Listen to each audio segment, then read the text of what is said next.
یا ایھا الذین آمنوا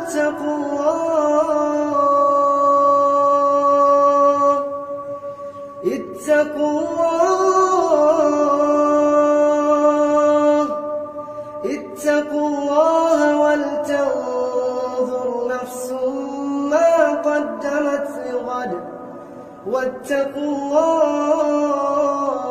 اللہ ان اللہ خبیر وَإِذِ امْرَأَةٌ خَافَتْ مِن بَعْلِهَا نُشُوزًا أَوْ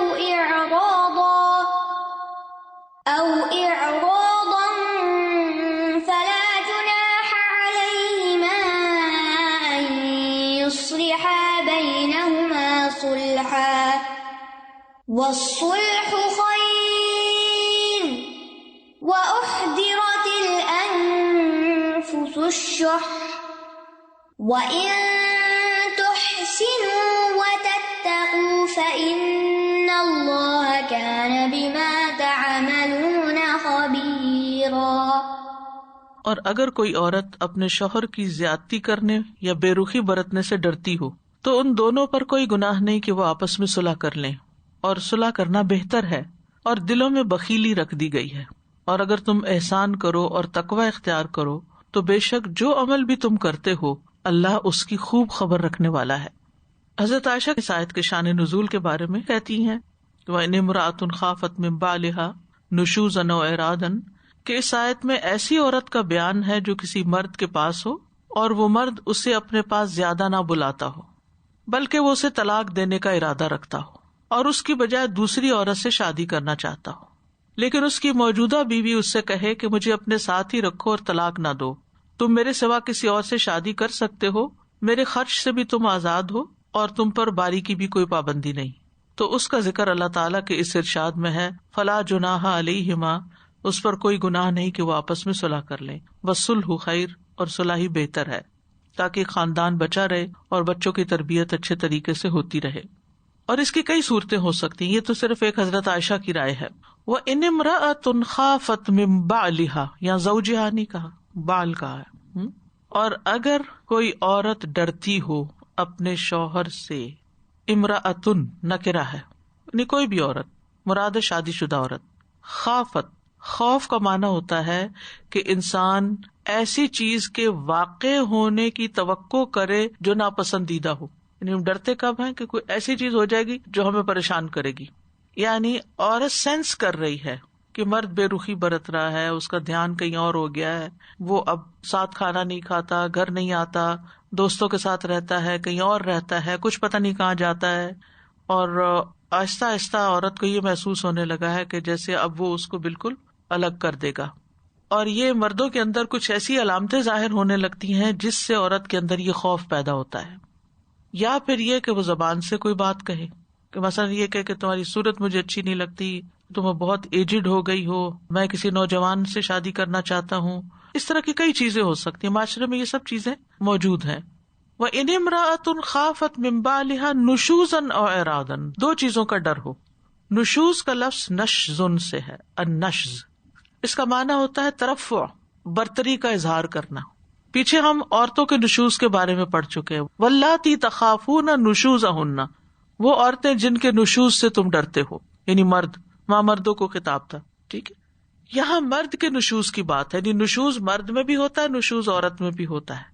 نشوز کا مطلب ہوتا ہے ترفع، یعنی اپنے آپ کو بڑا سمجھنا اور عورت کو حقیر سمجھنا، یا عورت کے مقابلے میں اپنی برتری کا اظہار کرنا، اور وہ کس طرح کہ بد مزاجی یا سخت مزاجی کا مظاہرہ کرے، یا اس کے ساتھ بستر میں لیٹنا چھوڑ دے، یا اس کا خرچ دے ہی نہ یا کم کر دے، یعنی جو عورت کے حقوق ہیں، معروف حقوق، جو حکم آتا ہے وعاشروہن بالمعروف، ان حقوق میں کوئی کمی کر دے، نفقہ نہ دینے کے بہانے کرے، اور اسی طرح کی چیزیں۔ او اعراضن، یا اعراض برتے، یعنی بات ہی نہ کرے، بول چال چھوڑ دے، یا کم انسیت رکھے، یا پھر یہ کہ ایک سے زیادہ بیویاں تو دوسری بیوی کی طرف زیادہ راغب ہو۔ اور بعض علماء کہتے ہیں کہ اعراض جو ہے یہ نشوز سے بھی زیادہ سنگین ہوتا ہے۔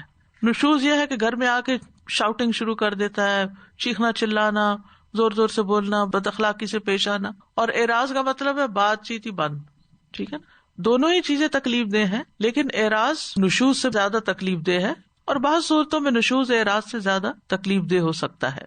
تو یہاں زیادتی اور بے رخی دونوں کی بات کی گئی ہے، اور بعض جگہ پر ایک چیز ہوتی ہے، بعض جگہ دونوں ہی ہوتی ہیں. یہاں او کا لفظ اگرچہ آیا ہے لیکن یہ دونوں بھی ہو سکتی ہیں. یعنی مرد اپنے زیر کفالت جو بیوی ہے اس کا حق ضائع کرے، اور اس کی مذمت بھی آئی ہے. رسول اللہ صلی اللہ علیہ وسلم نے فرمایا، آدمی کو گناہگار کر دینے والی یہ بات کافی ہے کہ وہ اپنے متعلقین کی روزی کو ضائع کر دے، جن کا نان نفقہ اس پر فرض ہے وہ نہ دے. اس سے مرد گناہگار ہوتا ہے. اب جب مرد گناہگار ہوتا ہے تو وہ کیا رستہ نکالتا ہے؟ بہتر ہے میں اس بیوی کو طلاق ہی دے دوں تو میں گناہگار ہی نہیں ہوں گا. یعنی اچھی نہیں لگتی، نان نفقہ نہیں دینا چاہتا، اس کی عادتیں خراب ہیں، یہ بدتمیز ہے، بد اخلاق ہے، میں اس کے ساتھ نہیں رہ سکتا. تو اس بنا پہ پہلے کیا کرتا ہے؟ بے رخی کرتا ہے. پھر سوچتا ہے کہ اللہ کے یہاں پکڑ ہوگی، کیونکہ جب تک ایک عورت نکاح میں ہے تو اس کے حقوق تو ادا کرنے ہیں، لیکن ادا بھی نہیں کر سکتا، آپس میں مزاج نہیں ملتا. تو پھر ایسی صورت میں وہ سوچتا ہے کہ میں طلاق دے دیتا ہوں تاکہ میرے اوپر ذمہ داری ہی نہ رہے. اب جب طلاق دینے لگتا ہے تو پھر عورت سوچنے لگتی ہے کہ اگر اس نے مجھے طلاق دے دی تو میرے اوپر ایک ٹھپا لگ جائے گا کہ یہ متعلقہ عورت ہے، یا یہ کہ میرے بچے شادی کی عمر کو پہنچ گئے ہیں، گھر میں بچیاں ہیں، ان سے کوئی شادی نہیں کرے گا، یا یہ کہ عورت کا کوئی ہے ہی نہیں پیچھے کہ جہاں وہ واپس جائے، اگر اس گھر سے نکلتی ہے تو کہاں جائے. تو اب وہ کیا کہتی ہے؟ کمپرومائز کرتی ہے. چلو ٹھیک ہے، میں نے معاف کیے حقوق، نہ دو تم مجھے خرچہ، نہیں آتے تم میرے پاس نہ آؤ، لیکن مجھے اس گھر سے نہیں نکالو، مجھے طلاق نہیں دو. تو اس طرح کا کمپرومائز کیا جا سکتا ہے. اس صورت میں پھر مرد گناہگار نہیں ہوگا.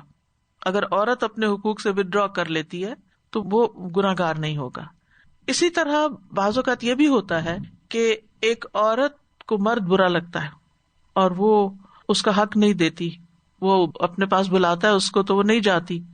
اب وہ سوچتی ہے کہ اس عورت پہ لعنت ہوتی ہے جو مرد کا حق نہیں دیتی. تو پھر وہ کہتی ہے کہ ٹھیک ہے، یعنی میں گناہگار ہو رہی ہوں تو بہتر یہ ہے کہ میں مرد کو کہوں کہ تم کوئی اور شادی کر لو، مجھے طلاق نہ دو، اور ہم ایک چھت کے نیچے رہتے ہیں، لیکن یہ ہے کہ تم جو چاہو اپنے لیے فیصلہ کر لو. تو اس طرح کی بہت سی صورتیں ہو سکتی ہیں کہ جس میں ایک فریق دوسرے کے ساتھ زیادتی کر رہا ہو اور پھر اللہ کے ڈر سے اس زیادتی سے نکلنے کے لیے علیحدگی کا رستہ اختیار کرنا چاہتا ہو، تو بھی اللہ تعالیٰ فرماتے ہیں فلا جناح علیہما ان یصلحا بینہما صلحا، تو ان پہ کوئی گناہ نہیں کہ وہ دونوں آپس میں صلح کر لیں. یعنی صلح کرنے کا مطلب یہ ہے کہ وہ ایک دوسرے کے حقوق ادا نہ کرنے پر ایک دوسرے کو چھوٹ دے دیں، یا یہ ہے کہ کوئی اور گنجائش دے دیں، یا اپنے حقوق سے ودرا کر لیں.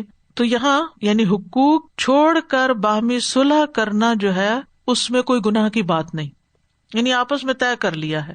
عورت کہتی ہے میں حق نہیں دوں گی، وہ کہتا ہے بس ٹھیک ہے نہیں دو گی تو کوئی بات نہیں، یعنی دونوں کسی بھی چیز پر راضی ہو گئے ہیں. ٹھیک ہے ساتھ رہتے ہیں لیکن ہمارا کوئی فزیکل ریلیشن شپ نہیں ہوگا، کوئی نان نفقہ نہیں ہوگا، کوئی بس نام کے میاں بیوی رہ گئے ہیں. بہت ایسے کیسز آتے ہیں اور ایسی باتیں آپ نے بھی سنی ہوگی کہ آپس میں کوئی تعلق نہیں، یا یہ کہ مرد نے دوسری شادی کر لی اور پہلی جو ہے وہ بالکل ہی یعنی کہ معلق ہو گئی ہے، تو اب طلاق بھی نہیں چاہتی کہ زندگی اس کے ساتھ گزری ہے. کئی وجوہات ہوتی ہیں. تو اس صورت میں وہ کہتی ہے کہ ٹھیک ہے تم میرے حق نہ دو لیکن مجھے طلاق بھی نہ دو. ٹھیک. اور تب مراد یہ ہے کہ دونوں آپس میں صلح کر لیں، ازواجی زندگی کو بہتر کریں، شکوے شکایتیں دور کریں، یہ بھی صلح کی ایک صورت ہے. یا یہ کہ اپنے حقوق پہ کمپرومائز کریں تو اس میں کوئی حرج کی بات نہیں ہے.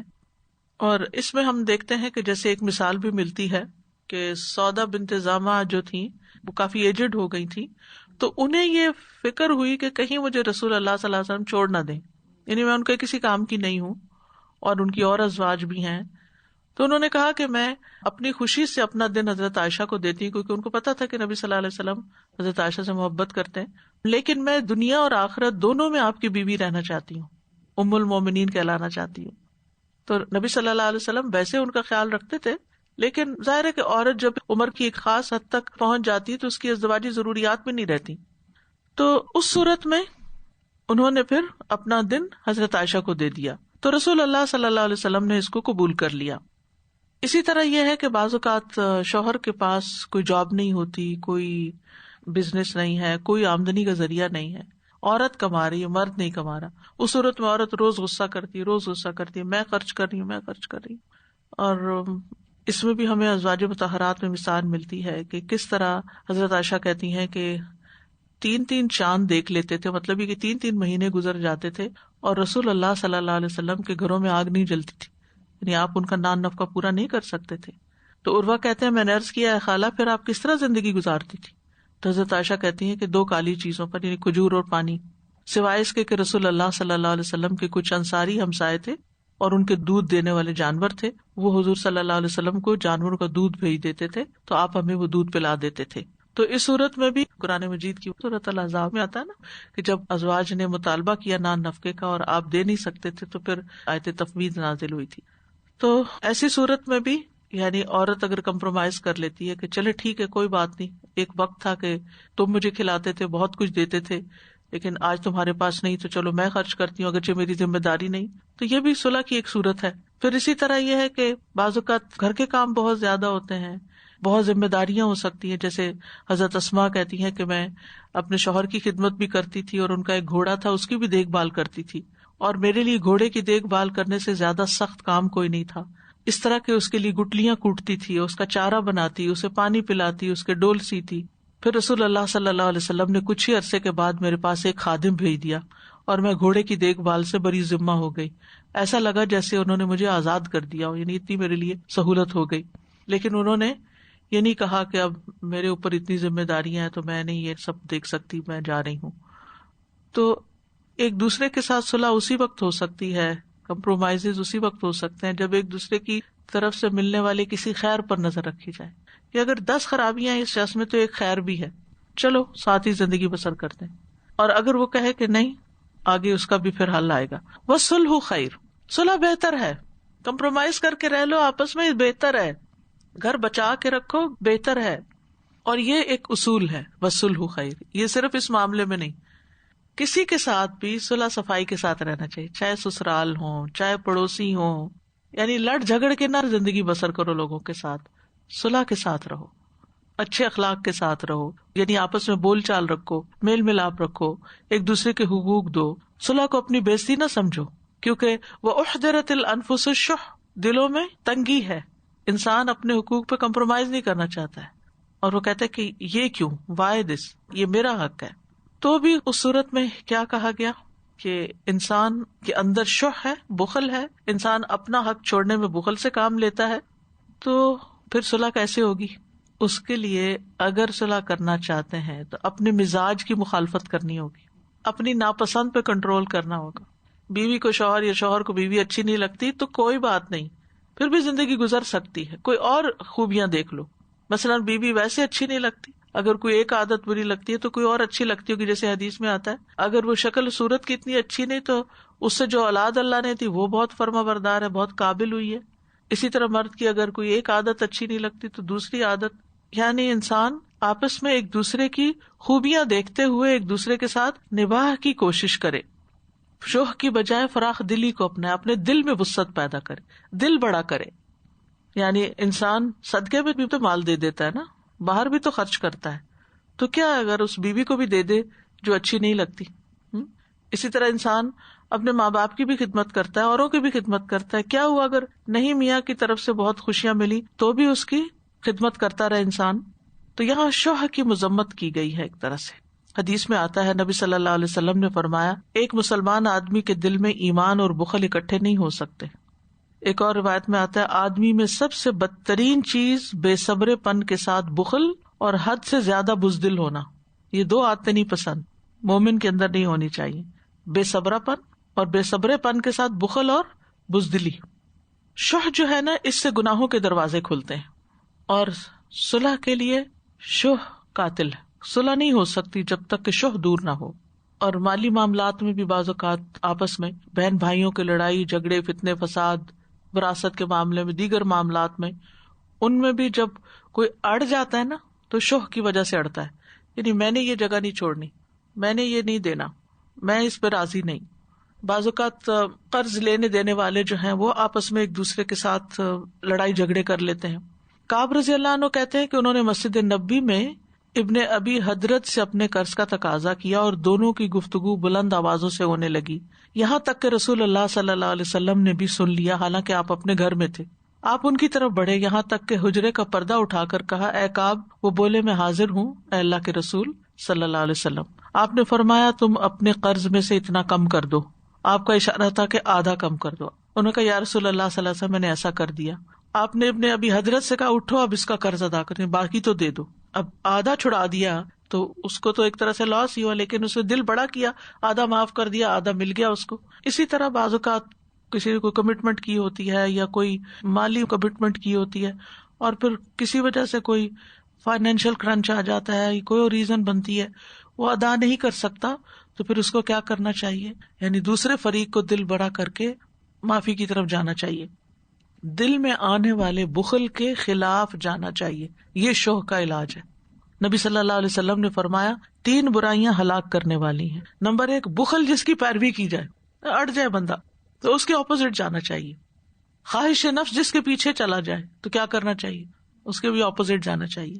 اور تیسرا، آدمی کا اپنی تعریف چاہنا، تعریف نہ چاہیں، کوئی اچھا کام کر کے پھر انتظار میں کھڑے ہوتے ہیں کہ اب بھی اپریشیٹ کریں، شکریہ کریں، ضرور دعا دیں۔ وہ تو دوسرے شخص کا فرض بنتا ہے کہ وہ شکریہ بھی ادا کرے، وہ دعا بھی دے، وہ اچھا معاملہ کرے، لیکن اگر کسی وجہ سے کوئی بھول گیا، بعض اوقات کوئی شکریہ کہنا بھول جاتا ہے، آپ نے سارا دن محنت کر کے کھانا پکایا، ہسبینڈ آئے، بچے آئے، کھایا پیا گئے، یا کوئی نقص نکال کے چلے گئے، تو آپ کا موڈ نہ آف ہو، ٹھیک ہے، اور پھر اس میں کوئی بھی کام کرے انسان کسی بھی قسم کا، تو اس کے بعد دل کو تعریف اچھی نہ لگے، انتظار نہ کرے کسی کی تعریف کا، اور اگر کوئی کرے تو وہ اچھی نہ لگے، کیونکہ جو کام اللہ کے لیے کیا ہے اس پر تعریف کیا، تعریف تو ساری اللہ ہی کے لیے، الحمد للہ، تعریف کے قابل تو اللہ ہی ہے، ساری نعمتیں تو اسی کی طرف سے ہیں۔ وَإِن تُحْسِنُوا وَتَتَّقُوا، اور اگر تم احسان کرو، یعنی دوسرے کو ناپسند کرنے کے باوجود اس کے ساتھ اچھائی کرتے رہو، بیوی نہیں پسند، شوہر نہیں پسند، پھر بھی اچھائی معاملہ، اچھائی سلوک، اچھائی اخلاق، پھر بھی اچھائی کرتے رہو، وَتَتَّقُوا، اور اگر احسان نہیں کرتے تو اللہ سے تو ڈرتے رہو اور تقوی اختیار کرو، یا یہ دونوں ہی اختیار کرو۔ تو احسان جو ہے یہ اللہ کی عبادت میں بھی ہوتا ہے، بندوں کے ساتھ معاملہ کرنے میں بھی ہوتا ہے، ٹھیک ہے۔ تو لوگوں کے ساتھ احسان کیا ہوتا ہے کہ اس طرح کا معاملہ جس طرح وہ خود چاہتا ہے کہ لوگ اس کے ساتھ وہ معاملہ کریں، یعنی دوسرا ڈیزرو نہ بھی کرتا ہو پھر بھی اس کے ساتھ اچھا، کیسا کہ جیسے انسان اپنے لیے چاہے کہ میرے ساتھ کوئی اس طرح کا معاملہ کرے۔ حضرت انس کہتے ہیں، نبی صلی اللہ علیہ وسلم نے فرمایا، تم میں سے کوئی شخص مومن نہیں ہو سکتا یہاں تک کہ اپنے بھائی کے لیے وہی چیز پسند کرے جو وہ اپنے لیے پسند کرتا ہے۔ اور تقویٰ کیا ہے؟ حرام چیزوں سے بچنا اور اللہ کی اطاعت کے کام کرنا۔ تو بخیل شخص نہ محسن ہوتا نہ متقی ہوتا ہے۔ تو انسان شح سے نکلے گا تبھی احسان کر سکے گا۔ اگر آپ کا دل گھٹا ہوا ہے، آپ تنگ دل ہے، تو آپ کسی سے احسان کیا کریں گے؟ وَإِن تُحْسِنُوا وَتَتَّقُوا فَإِنَّ اللَّهَ كَانَ بِمَا تَعْمَلُونَ خَبِيرًا، تو یقیناً اللہ جو بھی تم عمل کرتے ہو اس کی خوب خبر رکھنے والا ہے۔ پیچھے علیمہ کی بات ہوئی تھی، اللہ خوب جانتا ہے اور یہاں بھی خوب خبر رکھتا ہے۔ اگر یہ دونوں صفات اکٹھی آئیں، علیم اور خبیر، تو علیم ہوتا ہے ظاہر کا جاننے والا، خبیر ہوتا ہے باطن کا جاننے والا، اور اگر الگ الگ آئیں تو پھر دونوں میں شامل ہو جاتی، دونوں چیزیں شامل ہو جاتی ہیں۔ تو خبیر ہے باطنی چیزیں، نہیں تمہارے دلوں کے اندر جو کچھ ہے اللہ تعالیٰ اس کو بھی جانتا ہے، سبحان اللہ۔ یعنی یہ جو گھریلو زندگی کے معاملات ہیں، حقوق دینے کی بات ہے، یتیموں کے اور مسکینوں کے، اور پھر گھر میں ازدواجی زندگی، اس میں جو فریق جتنی خیر کا کام کرے گا ناپسندیدگی کے باوجود، سب اللہ کو پتا ہے، اللہ اس کی جزا دے گا۔ اور جس شخص کے دل میں یہ بات آ جاتی ہے نا کہ مجھے نہیں بھی حق ملتا تب بھی مجھے دوسرے کے ساتھ اچھا ہی کرتے رہنا ہے، تو پھر اللہ اس کا مددگار ہو جاتا ہے۔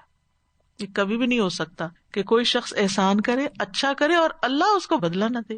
بعض اوقات ہمیں اس شخص سے بدلہ نہیں ملتا کیونکہ وہ بدلہ دینے کے قابل نہیں ہوتا، کوئی بیماری کی وجہ سے، کوئی مالی تنگی کی وجہ سے، کوئی کسی اور عذر معذوری کی وجہ سے آپ کو آپ کی خدمت، آپ کے احسان، آپ کی نیکی کا بدلہ نہیں دے سکتا۔ مثلاً ہم والدین کو کیا بدلہ دے سکتے ہیں؟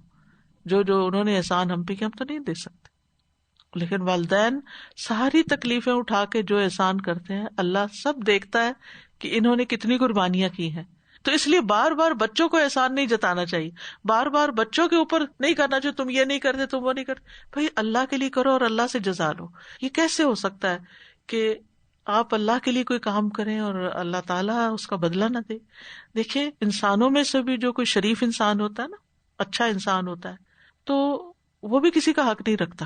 تو اللہ تعالیٰ سے کیا توقع ہے جو سارے انسانوں سے ابب ہے، ابب آل، کیا وہ کسی کا حق رکھ لے گا؟ کبھی بھی نہیں. اس لیے پورے یقین کے ساتھ نیکی کرتے رہے، کوئی ہمیں بدلہ دے یا نہ دے، کوئی شکریہ کرے یا نہ کرے، کوئی احسان مانے یا نہ مانے، اللہ ہے سب کچھ دیکھنے والا. ان تنصروا اللہ ینصرکم ویثبت اقدامکم. تو اس آیت سے ہمیں یہ پتہ چلتا ہے کہ میاں بیوی کا جو رشتہ ہے اس کو بھی اللہ تعالیٰ نے اہمیت دی ہے اور دونوں کے آپس کے اختلافات کو سلجھانے کا رستہ بھی بتایا. کچھ عورتوں میں غیر اخلاقی صفات ہوتی ہیں تو کچھ مردوں میں بھی غیر اخلاقی صفات ہوتی ہیں، جس کا یہاں ذکر کیا گیا، نشوز اور اعراض کا، جو بیوی کے سامنے برتری کا اظہار کرتے رہتے ہیں، یا پھر یہ کہ ان کے ساتھ اعراض برتتے ہیں، نہ پیار محبت کی بات کرتے ہیں، نہ ان کا خیال رکھتے ہیں، نہ ان پہ خرچ کرتے ہیں. تو شوہر بیوی آپس میں پھر کچھ شرائط رکھ کر صلح کر سکتے ہیں، ایک دوسرے کے کچھ حقوق چھوڑ سکتے ہیں، لیکن آپس میں ڈیل کر لیں. ٹھیک ہے. اللہ تعالیٰ کو طلاق سے زیادہ صلح پسند ہے. انسان طلاق کی طرف اور گھر چھوڑنے کی طرف اس لیے نہ جائے کہ اللہ تعالیٰ کو پسند ہے کہ گھر بنا رہے. پھر اس آیت میں حرص اور طمع سے بچنے کی بات کی گئی ہے. مومن کے لیے آسان ہوتا ہے اللہ تعالیٰ کے احکامات پر عمل کرنا. پھر احسان اور تقویٰ کی ترغیب ہے. وَلَن تَسْتَطِيعُوا أَن تَعْدِلُوا بَيْنَ النِّسَاءِ وَلَوْ حَرَصْتُمْ فَلَا تَمِيلُوا كُلَّ الْمَيْلِ فَتَذَرُوهَا كَالْمُعَلَّقَةِ وَإِن تُصْلِحُوا وَتَتَّقُوا فَإِنَّ اللَّهَ كَانَ غَفُورًا رَّحِيمًا. اور تم عورتوں کے درمیان ہرگز عدل نہیں کر سکتے، اگرچہ تم اس کی حرص کرو تو تم ایک کی طرف پوری طرح مائل نہ ہو جاؤ کہ دوسری کو لٹکتی ہوئی چیز کی طرح چھوڑ دو. اور اگر تم اصلاح کرو اور تقوی اختیار کرو تو بے شک اللہ بہت بخشنے والا، نہایت رحم کرنے والا ہے. وَلَن تَسْتَطِيعُوا أَن تَعْدِلُوا بَيْنَ النِّسَاءِ وَلَوْ حَرَصْتُمْ. یہاں ہر اس مرد کو خطاب ہے جس کی ایک سے زائد بیویاں ہیں کہ تم عورتوں کے درمیان عدل کر ہی نہیں سکتے خواہ تم کتنا ہی چاہو. وہ کس طرح؟ پیچھے جو گزری ہے آیت نمبر 3 اس میں تھا کہ اگر عدل نہیں کر سکتے تو ایک ہی شادی کرو. تو اس عدل سے مراد ایک ہوتا ہے مادی معاملات جس میں روپے پیسے کا لین دین، راتوں کی تقسیم، یہ تو ہر صورت کرنے ہی ہوں گے، الا ہی کہ کوئی کمپرومائز حقوق میں کر کے وہ آپس میں طے کر لیا. لیکن جو دل کے معاملات ہیں ان پر اختیار نہیں ہوتا انسان کا. مثلا ایک بیوی بہت خوش اخلاق ہے، بہت خدمت گار ہے، تو اب کیا ہوگا، مرد کا دل اس کی طرف مائل ہوگا. اور دوسری بدتمیز ہے، بد اخلاق ہے، تو اس سے خود بخود دل اٹھ جائے گا. تو اب اس معاملے میں پکڑ نہیں کہ تم نے ایکول محبت کیوں نہیں دی، کیونکہ یہ پاسبل نہیں. تو وہاں کس انصاف کی بات تھی؟ مادی معاملات میں. اور یہاں حصی معاملات میں، احساسات کے معاملے میں، جذبات کے معاملے میں. یعنی اگر ایک مرد عورتوں کے درمیان برابری کرتا بھی ہے، یعنی باری وغیرہ کے اعتبار سے، تو محبت وغیرہ کے اعتبار سے وہ برابری نہیں کر سکتا. یعنی مکمل عدل جو ہے وہ انسان کے بس میں ہی نہیں. اس لیے اللہ تعالیٰ نے اس ذمہ داری کو اٹھا لیا. انسان صرف حصی امور میں ہی عدل کر سکتا ہے. مطلب 10 چیزیں ہیں اور 2 لوگوں میں بانٹنی ہے تو 5 اس کو دے دے گا، 5 اس کو، یہ تو عدل ہو جائے گا. لیکن جہاں تک دل کا تعلق ہے تو اس معاملے میں انسان بعض اوقات معذور ہوتا ہے. نبی صلی اللہ علیہ وسلم سب انسانوں میں سے بہترین انسان اور سب سے زیادہ عدل کرنے والے تھے. اگرچہ قرآن مجید میں آپ کو اس بات کی اجازت دے دی گئی کہ آپ جس کو چاہیں پاس رکھیں بیویوں میں سے، جس کو چاہیں الگ کریں، یعنی آپ پر باری کی تقسیم جو تھی وہ لازم نہیں تھی، لیکن اس کے باوجود آپ عدل کیا کرتے تھے. اور جہاں تک محبت کا معاملہ ہے، کسی کے ساتھ زیادہ اور کسی کے ساتھ کم، تو یہ بالکل ایک فطری سی چیز ہے. حضرت عائشہ کہتی ہیں کہ نبی صلی اللہ علیہ وسلم حضرت خدیجہ کا جب بھی تذکرہ کرتے تھے تو ان کی خوب تعریف کرتے تھے. تو ایک دن مجھے غیرت آئی. میں نے کہا کہ آپ کیا اتنی کثرت کے ساتھ ایک سرخ مسوڑوں والی عورت کا ذکر کرتے رہتے ہیں جس کے بدلے میں اللہ نے آپ کو اس سے بہترین بیویاں دی ہیں. آپ نے فرمایا کہ اللہ نے مجھے اس کے بدلے میں اس سے بہتر بیوی کوئی نہیں دی. ما ابدلنی اللہ عز وجل خیرا منہا، وہ مجھ پر اس وقت ایمان لائی جب لوگوں نے مجھے جھٹلایا، اس نے اس وقت میری تصدیق کی جب لوگوں نے میری تکذیب کی، اپنے مال سے میری ہمدردی کی اس وقت کہ جب لوگوں نے مجھے اس سے دور رکھا، اللہ عز وجل نے مجھے اس سے اولاد عطا فرمائی جبکہ میری دوسری بیویوں سے مجھے اولاد نہیں ہوئی۔ پھر اسی طرح یہ ہے کہ نبی صلی اللہ علیہ وسلم نے ایک اور موقع پر فرمایا انی قد رزقت حبھا، مجھے خدیجہ کی محبت عطا کی گئی ہے۔ محبت بھی ایک رزق کی طرح ہوتی۔ حضرت عائشہ سے بھی آپ محبت کرتے تھے اور اس کا برملا اظہار بھی کرتے تھے، لیکن یہ بات مانی ہوئی ہے کہ محبت میں انصاف واجب نہیں۔ فلا تمیلوا کل المیل، لیکن اس کا یہ مطلب نہیں کہ پھر پورے کے پورے ایک ہی کی طرف مائل ہو جاؤ۔ فتذروها کالمعلقہ، کہ دوسری کو تم لٹکتا چھوڑ دو، نہ وہ بیوی ہو اور نہ ہی وہ طلاق یافتہ ہو۔ معلق ہوتی ہے وہ چیز جو بیچ میں لٹکی ہوئی ہوتی ہے، مثلا کوئی چیز جیسے چھت سے لٹک رہی ہے، نہ وہ چھت کے ساتھ لگی ہوئی ہے نہ زمین پر ہے، بیچ میں ہے۔ تو ایسی بیوی کہ جس کو نہ شوہر پوچھتا ہے اور نہ ہی اس کو طلاق دیتا ہے، تو وہ کیا ہو جائے گی؟ بیچ میں معلق ہو جائے گی۔ تو جس بیوی کی طرف رغبت کم ہو اس کے حقوق ادا کرنا بھی، پورے کرنا بھی لازم ہوتا ہے۔ اور مائل ہونے کی کئی صورتیں ہو سکتی ہیں۔ مائل ہونے میں وقت زیادہ گزارنا، اس کو زیادہ چیزیں لا کر دینا اور اس کو زیادہ امپورٹنس دینا۔ نبی صلی اللہ علیہ وسلم اپنی بیویوں کے درمیان عدل کرتے تھے، حتیٰ کہ جب سفر کا ارادہ کرتے تو ان کے درمیان قرعہ ڈالتے تھے، جس کا نام نکل آتا اس کو ساتھ لے کے جاتے تھے۔ آپ ہر ایک کو وقت دیتے تھے، اور جو شخص بیویوں کے درمیان عدل نہ کرے، نبی صلی اللہ علیہ وسلم نے اس کے بارے میں فرمایا جس شخص کی 2 بیویاں ہوں اور وہ ایک کو دوسری پر ترجیح دیتا ہو، ناانصافی کرتا ہو، اور پھر یاد رکھیے مادی معاملات میں، وہ قیامت کے دن اس طرح آئے گا کہ اس کے جسم کا ایک حصہ گر چکا ہوگا۔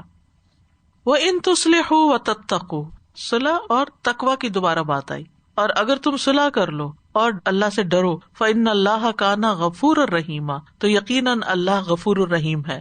یعنی مرد اپنی غلطی کی اصلاح کر لے اور بیوی کے ساتھ اچھے سلوک سے پیش آئے، کمپرومائز کرنے کے بعد دوبارہ سے اپنے معاملات کو اور خوبصورت بنا لے۔ اور تتقوا کا مطلب کیا ہے کہ اللہ سے ڈر کے کوئی ظلم نہ کرے۔ فَإِنَّ اللَّهَ كَانَ غَفُورًا رَحِيمًا، تو اللہ تعالیٰ بھی اس شخص کے عیب ڈانپ دے گا، اس کو بخش دے گا، اس پہ رحم فرمائے گا، کیونکہ وہ غفور الرحیم ہے۔ تو اس آیت سے یہ پتہ چلتا ہے کہ ان معاملات میں پکڑ نہیں جو انسان کی استطاعت سے باہر ہے، جو انسان کر ہی نہیں سکتا۔ مثلا ایک شخص کھڑے ہو کے نماز نہیں پڑھ سکتا تو اس کو بیٹھ کے پڑھنی پڑتی ہے، تو اس کی پکڑ نہیں۔ سجدے میں نہیں جا سکتا تو وہ اشارے سے سجدہ کرتا ہے، تو اس کی پکڑ نہیں۔ ہاں، استطاعت کے مطابق عدل کرنا واجب ہے، محبت میں عدل واجب نہیں۔ پھر یہ ہے کہ ایک سے زیادہ بیویاں ہوں تو ایک بیوی کی طرف پورا رجحان حرام ہے، فلا تمیلوا کل المیل۔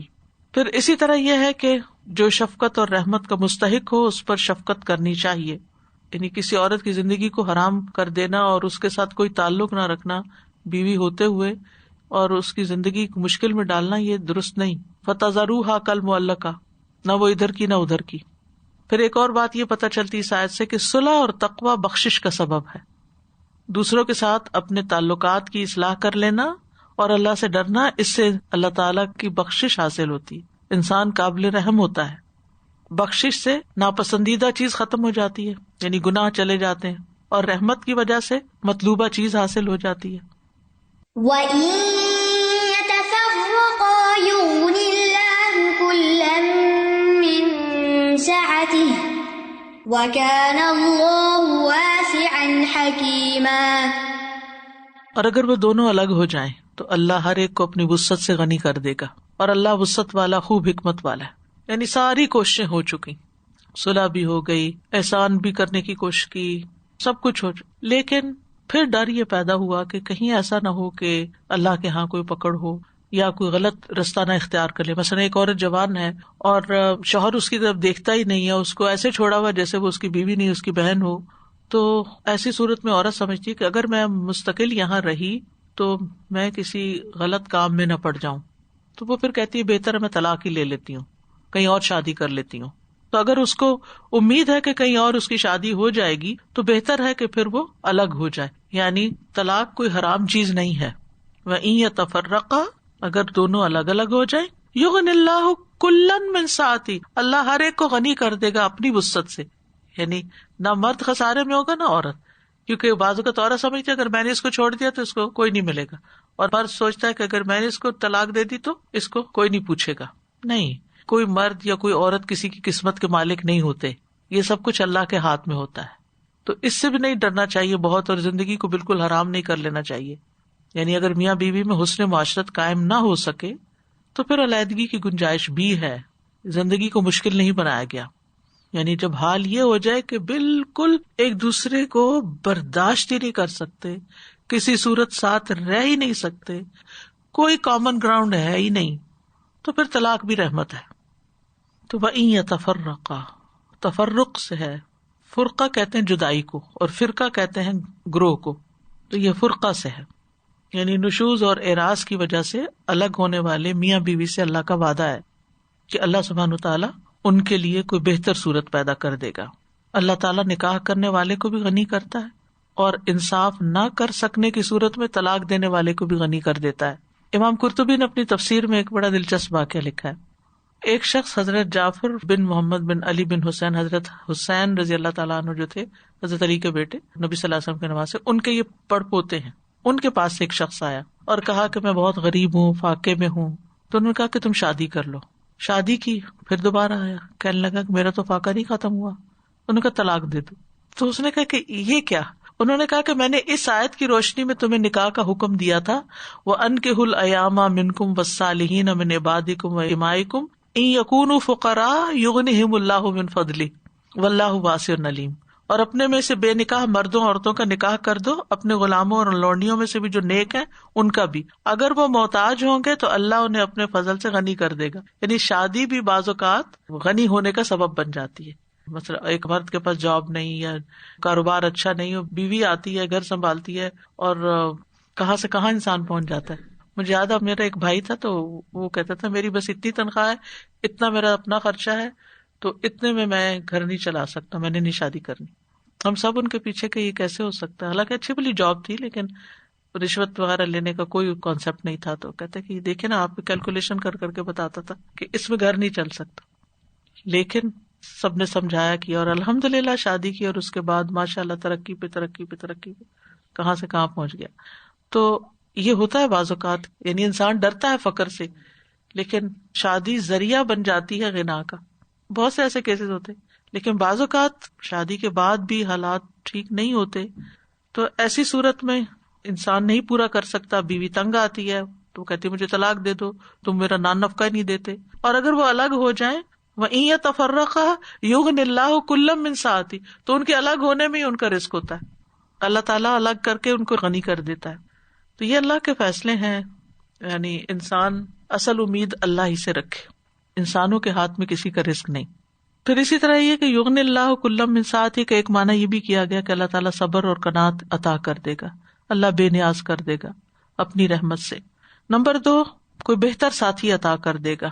شوہر کو نیک بیوی مل جائے گی، بیوی کو نیک شوہر مل جائے گا، ان کے آپس میں اچھی انڈرسٹینڈنگ ہو جائے گی، وہ خوش رہیں گے. تیسرا یہ کہ دونوں کو مال کے ذریعے بے نیازی عطا کر دے گا. تو اللہ کی رحمت سے مایوس نہیں ہونا چاہیے. وکان اللہ واسعا حکیما، اور اللہ بڑا وسعت والا، حکمت والا ہے. واسع یعنی اللہ ہی رازق ہے اور اس کے فیصلوں میں بڑی حکمت ہے. واسع جو اللہ تعالیٰ کی صفت ہے، یہ قرآن مجید میں 7 جگہ آئی ہے. وَلِلَّهِ الْمَشْرِقُ وَالْمَغْرِبُ فَأَيْنَمَا تُوَلُّوا فَثَمَّ وَجْهُ اللَّهِ إِنَّ اللَّهَ وَاسِعٌ عَلِيمٌ. وَاللَّهُ يُؤْتِي مُلْكَهُ مَن يَشَاءُ وَاللَّهُ وَاسِعٌ عَلِيمٌ. رَبَّنَا وَسِعْتَ كُلَّ شَيْءٍ رَحْمَةً وَعِلْمًا. اللہ اپنی تمام صفات میں وسیع ہے، اپنے علم میں وسیع ہے. اور اس کے علم کی وسعت کی مثال کیا؟ سورۃ الکہف کے آخر میں آتا ہے نا کہ لو کان البحر مدادا لکلمات ربی لنفد البحر قبل ان تنفد کلمات ربی ولو جئنا بمثلہ مددا. اللہ اپنی قدرت میں وسعت والا ہے، حکمت میں وسعت والا ہے، رحمت اور مغفرت میں وسعت والا ہے، عطا کرنے میں وسعت والا ہے، اپنی تخلیق میں وسعت والا ہے، اور حکیم حکم سے بھی ہے اور حکمت سے بھی ہے. یعنی حکم اسی کا ہے اور حکمت کا مالک بھی وہی ہے. تو اس آیت سے یہ پتہ چلتا ہے کہ اللہ سبحانہ وتعالی رحیم بھی ہے اور اس کی رحمت وسیع بھی ہے. اللہ تعالیٰ نے مایوسی کا دروازہ بند کر دیا. بعض اوقات زندگی میں ایسے حادثے ہو جاتے ہیں، انسان کہتا ہے اب کیا ہوگا، لیکن اللہ تعالیٰ کوئی نیا راستہ کھول دیتا ہے انسان کے لیے. تو کبھی بھی انسان مایوس نہ ہو. اللہ تعالیٰ نے انسان کو انسان سے بے نیاز کیا ہے یہاں. کیونکہ بعض اوقات انسان کہتا ہے میں اس شخص سے تعلق کاٹ لوں گا یا ایسا ہو جائے گا تو پھر میرا کیا بنے گا. اور لوگ بعض اوقات یہ سمجھتے ہیں کہ اگر ہم نہیں ہوں گے تو ان کا کوئی بھی نہیں ہوگا. یہ مینٹالٹی ختم کرنی چاہیے. ہم انڈسپینسیبل نہیں. ایک بندہ جاتا ہے اللہ تعالیٰ اس کی جگہ 2 اور لے آتا ہے, یعنی کسی بھی معاملے میں. تو کبھی بھی اپنے آپ کو ایسا نہیں سمجھنا چاہیے کہ میں ہی سب سے بہتر ہوں, میں نہیں تو کچھ بھی نہیں, ہم نہیں تو کچھ بھی نہیں ہوگا. بعض اوقات مائیں اپنے بچوں پہ بڑا روب جھاڑتی رہتی ہیں, میں نہیں رہی نا دنیا میں, پھر دیکھنا تمہارا کیا بنے گا. یہ ایسی باتیں نہیں کرنی چاہیے. سب کا اللہ ہی مالک ہے. بعض اوقات شوہر کو ایسا سنا دیتی ہیں. پھر یہ اس آیت سے بھی پتہ چلتا ہے کہ اللہ کے فیصلوں پہ راضی رہنا چاہیے. یعنی انسانوں پر ایموشنل ڈپینڈنس یا فائنینشیل ڈپینڈنس یا کسی بھی اعتبار سے کہ بس یہ شخص زندگی سے نکلنا نہیں چاہیے, نہیں نکلنا چاہیے. اللہ کی نعمتوں کا شکر ادا کرنا چاہیے. ہمارے دوست, ہمارے عزیز, ہمارے والدین, اولاد, رشتے, یہ سارے پیارے ہمارے لیے بہت امپورٹنٹ ہیں. لیکن اگر ان میں سے کوئی چلا جاتا ہے, دنیا سے چلا جاتا ہے یا ویسے چلا جاتا ہے یا کوئی طلاق کا معاملہ آ جاتا ہے, تو انسان کو ڈس ہارٹ نہیں ہونا, مایوس نہیں ہونا, یہ اصل سبق ہے. السلام علیکم استاد جی. میرے 2 سوال ہیں آپ سے. یہ آپ نے یتیم بچے کے بارے میں اس میں بتایا, تو مطلب جب بچے کے فادر کی سائڈ کے لوگ تھے اس وقت بچہ چلا گیا تھا وہاں سے, اور وہ فادر جو تھے ڈیتھ ہو گئی تھی, تو ماں اس کی لے کے چلی گئی تھی, تو پھر اپنے پیرنٹس کے پاس آ گئی تھی. تو پھر وہ بچہ جو ہے بڑا ہو گیا, وہیں اس نے اپنے بچے کو پڑھایا کسی طرح مشکلوں سے, لیکن پھر وہ جب تھوڑا بڑا ہوا تو اس نے اپنے دادی کی طرف لے جا کے ملانا شروع کیا سب کچھ.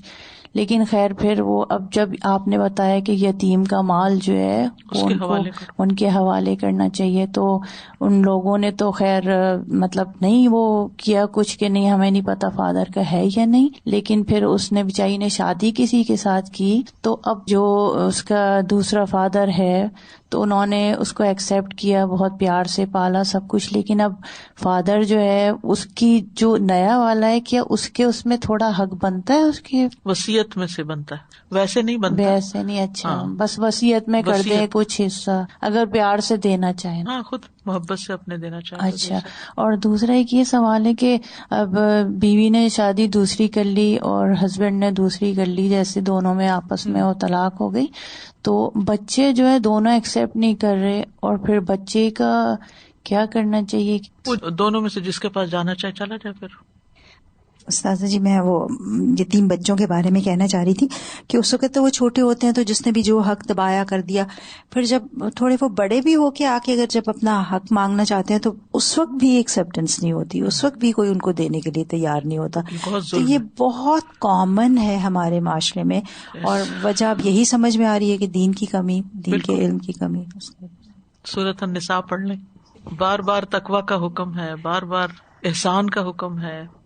بہت کرنا پڑتا ہے استاذہ, بہت زیادہ کرنا پڑتا ہے, کیونکہ گھر میں ایسی بات ہوتی ہے, یہ جو آپ نے بتایا نا کہ صلح خیر اللہ تعالیٰ کہہ رہے ہیں, تو ناپسندیدگی کے باوجود اس کو کنٹرول کر کے تو اللہ سبحانہ تعالیٰ پہ بھروسہ کر کے بندہ پھر واپس جاتا ہے. تو میں اپنے ہسبینڈ سے یہی کہتی ہوں, جب وہ اس طرح کے کوئی کام کر دیتے ہیں یا گھر میں جیسے غصہ کرتے ہیں اور میرا دل نہیں چاہ رہا ہوتا کہ میں دوبارہ بات کروں, لیکن میں کہتی ہوں کہ شیطان اس وقت یہ کہہ رہے ہو, پھر میں بات کرتی ہوں, اور واقعی وہ اپنے آپ کو مارنے کی بات ہوتی ہے. اپنے مزاج کے خلاف, اپنی خواہش کے خلاف اور بخل کے خلاف. وصل ہو خیر, وصل ہو خیر, بڑا بڑا گھر میں لکھ کے لگا لینا چاہیے, وصل ہو خیر, اللہ کو زیادہ پسند ہے. اوکے, جزاکم اللہ خیرا, وآخر دعوانا ان الحمد للہ رب العالمین. سبحانک اللہم و بحمدک, اشہد ان لا الہ الا انت, استغفرک و اتوب الیک. السلام علیکم و رحمۃ اللہ وبرکاتہ.